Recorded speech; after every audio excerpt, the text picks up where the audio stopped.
বিখ্যাত চলচ্চিত্রকার সত্যজিৎ রায়ের বিখ্যাত গোয়েন্দা সিরিজ ফেলুদা তার এক গল্পে বলেন যে আমরা যারা শহরে বাস করি তারা একটু গ্রামের দিকে গেলে, সবুজ প্রকৃতির মাঝে গেলে আমাদের চোখটা একটু আরাম পায়, মনে একটা অদ্ভুত শান্তি লাগে। যাই হোক, আমি এখন নুহাশপল্লীর প্রবেশপথ দিয়ে যাচ্ছি।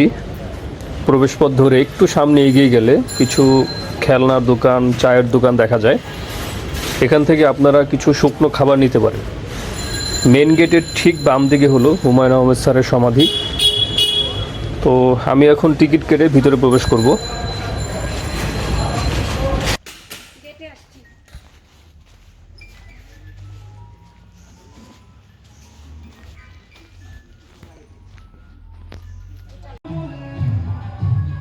নুহাশপল্লীতে প্রবেশ মূল্য হলো 200 টাকা এবং নুহাশপল্লী থেকে অর্জিত যে আয়, সে আয় পুরাটাই এখানে যারা রক্ষণাবেক্ষণ করেন তাদের জন্য ব্যয় করা হয়।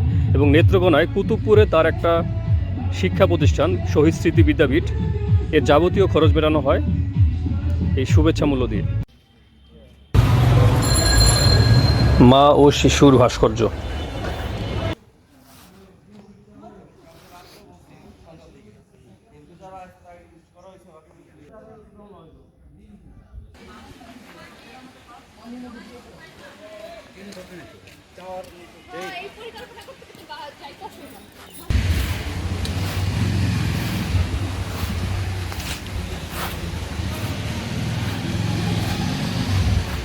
নয়ন তোমারে পায়না দেখিতে, রয়েছ নয়নে নয়নে।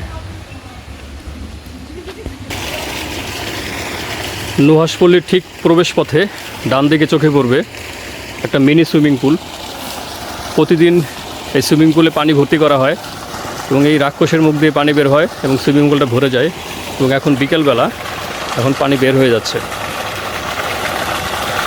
এটা সেই বিখ্যাত ট্রি হাউস, গাছের উপরে বাড়ি। হুমায়ুন আহমেদের বেশ কয়েকটা নাটকে এই ট্রি হাউসটা দেখা যায়। বিশেষ করে 9 নম্বর বিপদ সংকেত সিনেমার একটা গানের শুটিং হয়েছিল এই ট্রি হাউসে।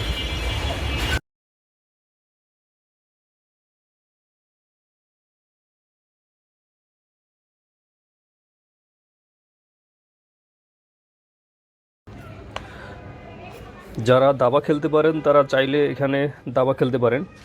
বিশাল দাবার কোর্ট।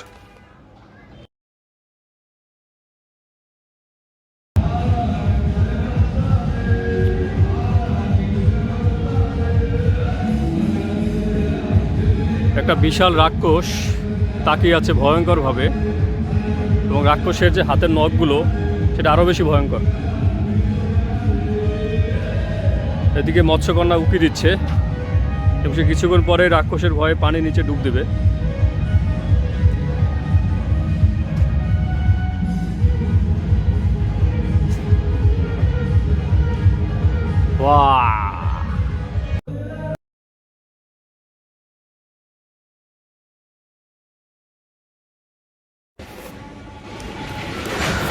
যারা প্রকৃতি ভালোবাসেন, সবুজ ভালোবাসেন, তারা অবশ্যই নুহাশপল্লী আসবেন।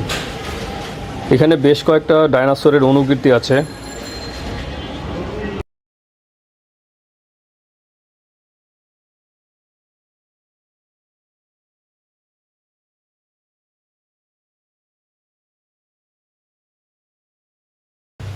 আর ইনি হলেন হিমু, মিসির আলী, বাকের ভাই, রূপা ইত্যাদি চরিত্রের স্রষ্টা, গল্পে জাদুঘর হুমায়ুন আহমেদ।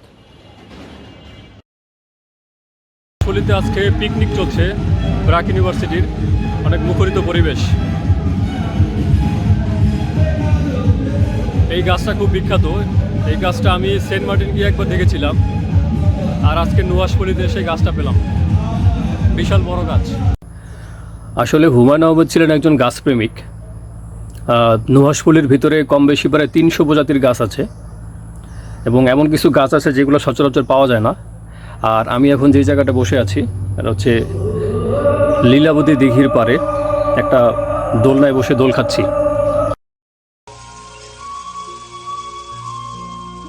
যদি মন কাঁদে তুমি চলে এসো, চলে এসো এক বরষায় যদি মন কাঁদে তুমি চলে এসো, চলে এসো এক বরষায়, এসো ঝড়ো ঝড়ো। এটা সেই লীলাবতী দিঘি। এই দিঘির ঠিক মাঝখানে একটা দ্বীপ আছে। আগে সাঁকো দিয়ে দ্বীপটাতে যাওয়া যেত, এখন সাঁকোটা নেই।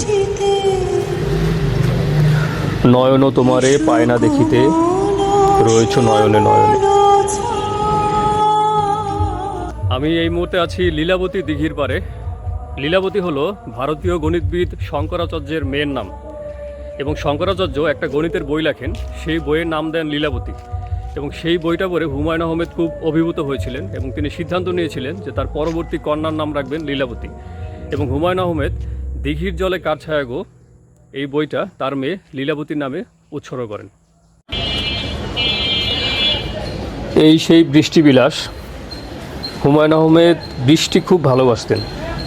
তিনি এই হাউজে বসে অসংখ্যবার টিনের চালে বৃষ্টি পড়ার যে সাউন্ডটা সেটা উপভোগ করতেন।